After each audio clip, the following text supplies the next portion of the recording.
Ezequiel, capítulo 40. A visão da nova casa de Yahvé. E aconteceu que no início do 25º ano do nosso cativeiro, logo no início do ano, no 10º dia do mês, 14 anos depois que Jerusalém foi tomada e destruída, no exato dia 10, a mão de Yahvé pairou poderosamente uma vez mais sobre mim. Então me senti transportado em visões divinas à terra de Israel. E Deus me colocou sobre um monte muito alto, sobre o qual, no lado sul, havia alguns edifícios que juntos tinham a semelhança de uma cidade. Deus me levou para lá e eu vi um homem que parecia de bronze. Ele estava de pé, próximo à entrada, e segurava em sua mão uma corda de linho e uma régua, cana de medir. E ele me dirigiu a palavra com as seguintes orientações: Ó querido homem mortal, filho do homem, presta bastante atenção. Firma teus olhos, inclina os teus ouvidos e guarda em teu coração tudo quanto eu passo a mostrar-te. Porquanto foste trazido aqui, a fim de que eu te revele o significado dessas visões. Anuncia, pois, a toda a nação de Israel tudo quanto vires. O portão do lado do Oriente, leste. Então viu um grande muro que cercava toda a área da casa, o templo. O comprimento da régua de medição na mão do homem era de 6 covados longos, com pouco mais de meio metro cada. Em seguida, ele mediu o muro, que tinha uma régua, isto é, 3 metros de espessura e 3 de altura, em medidas longas de construção da época. Depois ele se dirigiu até o portão, que dá para o lado leste, o oriente. Subiu os seus degraus e tomou a medida da soleira da porta, que tinha também uma cana ou vara de extensão. As salas dos sentinelas mediam 3 réguas de comprimento e 3 réguas de largura, e o espaço entre elas tinha 2,5 metros. A soleira da porta junto ao pórtico, em frente ao templo, media também uma régua de extensão. Ele também mediu todo o pórtico, e este ficava na direção do templo e tinha 4 metros de extensão e seus batentes mediam 1 metro de espessura. O pórtico estava voltado para a entrada do templo. A porta para o lado oriental possuía 3 salas de cada lado. As 3 tinham a mesma medida. Os pilares dos 2 lados também tinham a mesma medida. A seguir, o homem mediu a largura da porta, a entrada tinha 5 metros e o seu comprimento media 6,5 metros. De frente de cada sala havia um muro de meio metro de altura e os nichos eram quadrados, com 3 metros em cada lado. Em seguida, ele mediu a porta desde o teto de uma sala até o teto da outra sala. A largura de uma porta à outra do outro lado era de 25 côvados, isto é, 12,5 metros, da abertura de um parapeito até a abertura do parapeito oposto. Também mediu ao longo das faces das paredes salientes por toda a parte interna da entrada e totalizou 30 metros. A medida era até o pórtico que dá para o pátio. A distância da entrada da porta até o extremo do pórtico da porta interior totalizava 50 côvados, isto é, 25 metros. As salas e os pilares, as paredes que se projetavam dentro da entrada eram adornadas por pequenas janelas com parapeito ao redor, como o pórtico, e as janelas pequenas aberturas rodeavam a parte de dentro, e os pilares, as faces das paredes que se projetavam, eram enfeitadas com palmeiras de tâmaras. O pátio exterior do templo. Em seguida, aquele homem me conduziu ao pátio do templo e dali eu observei salas e um pavimento ao redor do pátio. Havia 30 salas naquela área calçada de pedras. Este grande piso era adjacente às laterais das entradas e a sua largura era igual ao comprimento. Esse era o piso inferior. Depois, ele mediu a distância da parte interna da entrada inferior até a parte externa do pátio interno, o que totalizou 50 metros, tanto no lado leste como no lado norte. O portão do lado norte. Ele mediu o comprimento e a largura do portão que dá para o lado norte e para o pátio externo. Seus compartimentos, 3 salas de cada lado, seus pilares ou paredes salientes e o seu pórtico possuíam as mesmas medidas dos compartimentos da primeira entrada. Tinham 25 metros de comprimento e 12,5 metros de largura. Suas aberturas, seu pórtico e sua decoração, com figuras de palmeiras de tâmaras, tinham exatamente as mesmas medidas do portão do lado oriental, a leste. O acesso a ele se dava mediante 7 degraus, e o seu pórtico ficava no lado oposto a eles. Havia um portão do pátio interior e que dava para o portão norte, como também um que dava para o portão do oriente. Ele mediu de um portão até o que ficava oposto e totalizou 50 metros. O portão do lado sul. Em seguida, ele me levou para o lado sul e eu observei um portão que dava para o sul. O homem mediu seus batentes e o seu pórtico e eles tinham as mesmas medidas dos outros portões.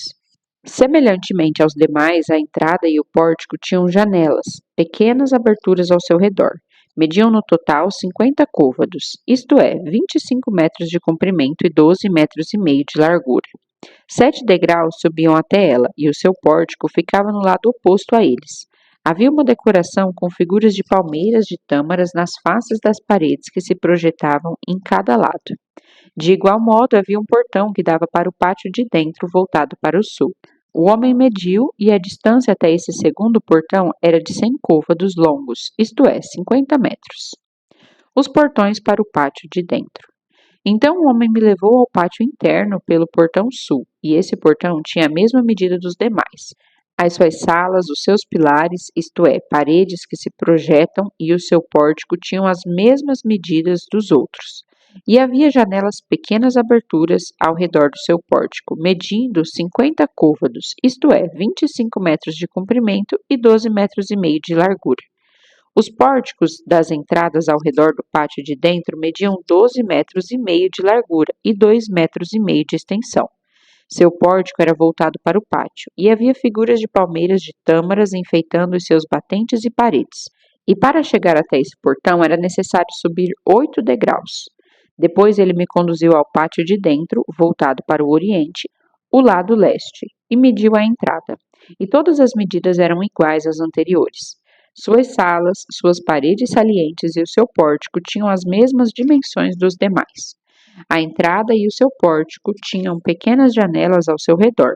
Mediam 25 metros de comprimento e 12 metros e meio de largura. Seu pórtico dava para o pátio de fora. Figuras de palmeiras de tâmaras decoravam os batentes em cada lado, e para chegar ao pórtico subiam-se 8 degraus. Em seguida, aquele homem me levou ao portão norte, que também tinha as mesmas medidas dos portões anteriores.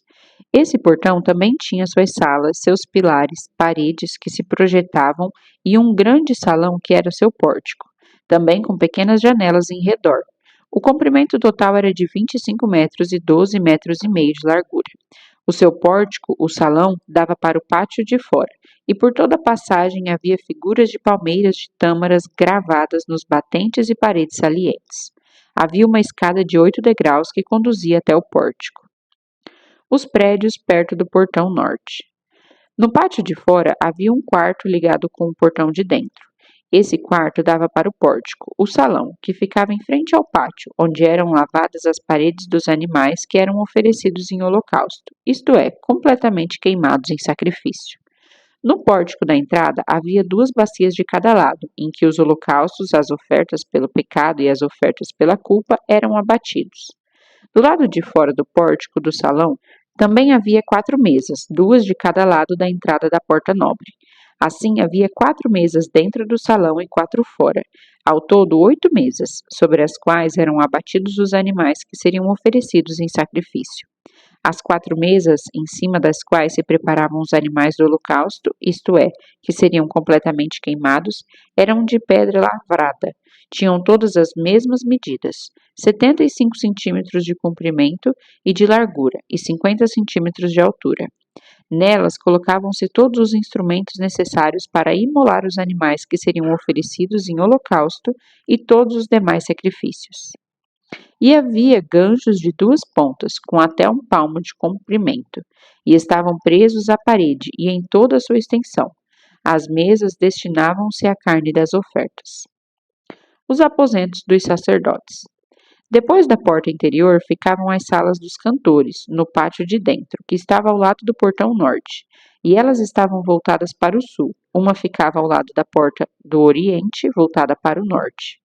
Então ele me explicou: o aposento que dá para o sul é para os sacerdotes que trabalham no templo, e o aposento voltado para o norte é para os sacerdotes responsáveis pela guarda do altar, isto é, os filhos de Zadok, os únicos levitas com permissão para se aproximarem de Yahvé, o Senhor, a fim de ministrarem diante dele. Em seguida, ele mediu também o pátio, que era quadrado e tinha 50 metros em cada lado, e o altar ficava em frente ao templo. O pátio de dentro do templo. Depois conduziu-me ao pórtico, ao grande salão de entrada do templo, e mediu os seus batentes. Eles tinham 2,5 metros de largura em ambos os lados. A largura da entrada era de 7 metros e os seus pilares, suas paredes salientes, mediam 1,5 metro de largura em cada lado. O pórtico tinha 10 metros de largura e 6 metros da frente aos fundos. Havia uma escada com 10 degraus que dava acesso a ele, e 3 colunas em cada lado dos batentes. Ezequiel capítulo 41. O santuário é restaurado. Mais tarde, o homem me levou ao salão central, o lugar santo, ao santuário externo e mediu os pilares, e a largura destes batentes, e era de 6 côvados longos de construção, isto é, cerca de 3 metros em cada lado, que era a largura do tabernáculo. A entrada tinha 5 metros de largura, e as paredes salientes em cada lado tinham 2,5 metros de largura. O homem mediu também o santuário externo, e ele tinha 20 metros de comprimento e 10 metros de largura. Em seguida, ele entrou no santuário interno e mediu cada pilar, isto é, cada um dos batentes da entrada, 1 metro de largura. A entrada tinha 3 metros de largura e as paredes salientes em cada lado dela tinham 3,5 metros de largura. Então o homem mediu o comprimento do santuário interno, que totalizou 10 metros, e sua largura também era de 10 metros até o final do santuário externo. E ele me declarou: Este é Kodesh HaKodashim, lugar santíssimo, o santo dos santos. Depois mediu a parede da casa, do templo. Tinha 3 metros de espessura e cada quarto lateral ao redor do templo media 2 metros de largura. Os aposentos laterais, sobrepostos uns aos outros, ficavam em 3 andares, havendo 30 em cada andar. Além disso, havia encaixes em torno de toda a parede encostada no templo, a fim de servirem de apoio para as salas laterais, que não eram presas na parede do templo. As paredes laterais em torno de todo o templo eram mais largas a cada andar. A estrutura em volta do templo foi edificada em plataformas ascendentes, de maneira que os aposentos ficavam mais largos à medida que se subia. Uma escada subia do andar inferior até o andar superior, servindo também o andar do meio. Observei também que havia um terraço elevado ao redor do templo. Os alicerces das salas laterais eram da medida de uma cana, régua inteira, 6 côvados largos de construção, isto é, 3 metros. A espessura da parede exterior desses aposentos media 2,5 metros. A área aberta entre os quartos laterais do templo e os quartos dos sacerdotes era de 10 metros de largura ao redor de todo o templo.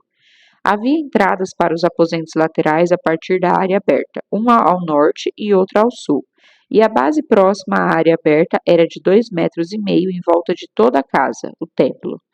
O edifício em frente ao pátio do templo no lado oeste media 35 metros de largura. A parede do prédio tinha 2,5 metros de espessura em todo o seu contorno, e o seu comprimento era de 45 metros. Assim, a casa, o templo, media 100 côvados largos, 50 metros de comprimento, e o pátio do templo e o prédio com as suas paredes também tinham 50 metros de comprimento. A largura do pátio do templo no lado oeste, inclusive à frente do templo, era de 50 metros. Em seguida, o homem mediu o comprimento do edifício que ficava em frente ao pátio, na parte de trás do templo, inclusive suas galerias em cada lado, e totalizava 50 metros.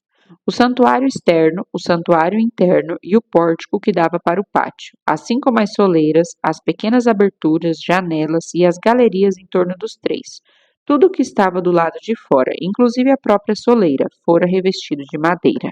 Do mesmo modo, estavam revestidos o piso, a parede até a altura das janelas e as próprias janelas, até o espaço acima do lado externo da entrada do santuário interno e nas paredes.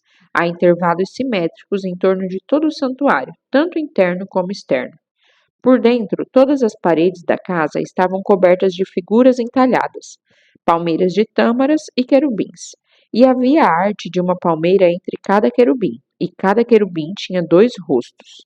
O rosto de um homem olhando para a palmeira de tâmaras de um dos lados e o rosto de um leão virado para a palmeira de tâmara do outro lado. Estas obras de arte estavam em relevo ao redor de toda a casa, o templo. Desde o chão até a área acima da entrada havia querubins e palmeiras de tâmaras em relevo na parede do santuário externo. O santuário externo tinha batentes regulares, e o que ficava em frente ao Santo dos Santos era semelhante. Havia também um altar de madeira com 1,5 metros de altura e 1 metro em cada lado. Seus cantos, sua base e suas paredes eram de madeira. E aquele homem me instruiu: esta é a mesa que está na presença de Yahvé, o Eterno. E tanto o santuário externo, o lugar santo, quanto o santuário interno, o lugar santíssimo, o santo dos santos, tinham portas duplas. Eram, pois, portas de 2 folhas de abrir no meio. Haviam figuras de palmeiras de tâmaras e de seres com asas, querubins entalhados em relevo, como os que havia nas paredes, e havia também uma saliência de madeira na frente do pórtico. Nas paredes laterais do pórtico havia janelas estreitas com palmeiras de tâmaras em relevo em cada lado. As câmaras ou aposentos laterais da casa do templo também tinham grossas vigas de madeira decoradas. Ezequiel, capítulo 42. Os aposentos dos sacerdotes. Depois disto, aquele homem levou-me para o lado norte, ao pátio externo, e conduziu-me às câmaras, os aposentos opostos ao pátio da casa, templo e ao muro externo do lado norte. O edifício, cuja porta dava para o norte, media 100 côvados largos de construção, isto é, cerca de 50 metros de comprimento, com 25 metros de largura. Tanto na seção que ficava a 10 metros de distância do pátio interno, quanto na seção oposta à calçada do pátio externo, tinha uma galeria junto à outra em 3 andares. E diante dos aposentos havia uma passagem que dava para o pátio interior e media 5 metros de largura e 50 metros de comprimento, e as suas portas davam para o norte. Ora, os aposentos superiores eram mais estreitos, pois as galerias tomavam mais espaço deles do que dos quartos que ficavam no andar médio e inferior. Esses quartos todos estavam dispostos em 3 andares e não tinha colunas como os pátios. Por isto, a área que eles ocupavam era menor do que a dos aposentos do andar inferior e do meio. No lado de fora, em paralelo aos quartos e em frente deles, na direção do pátio, havia uma parede com 25 metros de comprimento. Porquanto o comprimento da fileira de salas que estava no pátio era de 25 metros, no passo que o da fileira que estava na frente do santuário era de 50 metros de comprimento. Os aposentos de baixo tinham entrada pelo lado oriental, a leste, quando se caminha do pátio externo. No lado sul, ao longo da parede do pátio externo, adjacentes ao pátio do templo, e no lado oposto do muro externo, havia outros aposentos, que eram semelhantes a todos os demais quartos do lado norte, com o mesmo comprimento e largura, com as mesmas saídas, dimensões e portas, e com uma passagem diante deles. As portas do lado norte eram muito parecidas com as portas dos cômodos do lado sul. Havia uma entrada no início do corredor paralelo ao muro correspondente que se estendia para leste, e havia uma entrada para esses aposentos. Em seguida, aquele homem me explicou: os cômodos do norte e do sul que dão para o pátio do templo são santos. São as câmaras, as salas onde os sacerdotes que chegam a Yahvé guardam e comem as ofertas santíssimas, ou seja, as ofertas de cereais, as ofertas pelo pecado e as ofertas pela culpa, pois o local é santificado. Então, quando os sacerdotes entrarem nos recintos sagrados, só poderão ir para o pátio externo após trocar de roupa, guardando em seus aposentos suas vestes santificadas ao ministério, pois elas são santas. Vestirão outras roupas antes de se aproximarem dos lugares reservados ao povo. Assim, quando terminou de tirar as medidas do que havia dentro da área da casa, templo, conduziu-me para fora pelo portão leste e mediu toda a área em volta. Mediu o lado leste com a cana, a vara de medir, o que totalizou 500 canas, isto é, 1.500 metros. Também tirou as medidas do lado norte e somou 1.500 metros, de acordo com a vara de medir. Mediu ainda o lado sul e também apurou 1.500 metros, isto é, 500 réguas. Depois o homem dirigiu-se para o lado do ocidente, a oeste, e o mediu também. Totalizou 500 canas, isto é, 1.500 metros. E deste modo ele concluiu a medição dos 4 lados, e havia um grande muro em torno da área com 500 varas de medição de comprimento e 500 de largura. E este muro servia para fazer separação entre o que era santo e o que não era.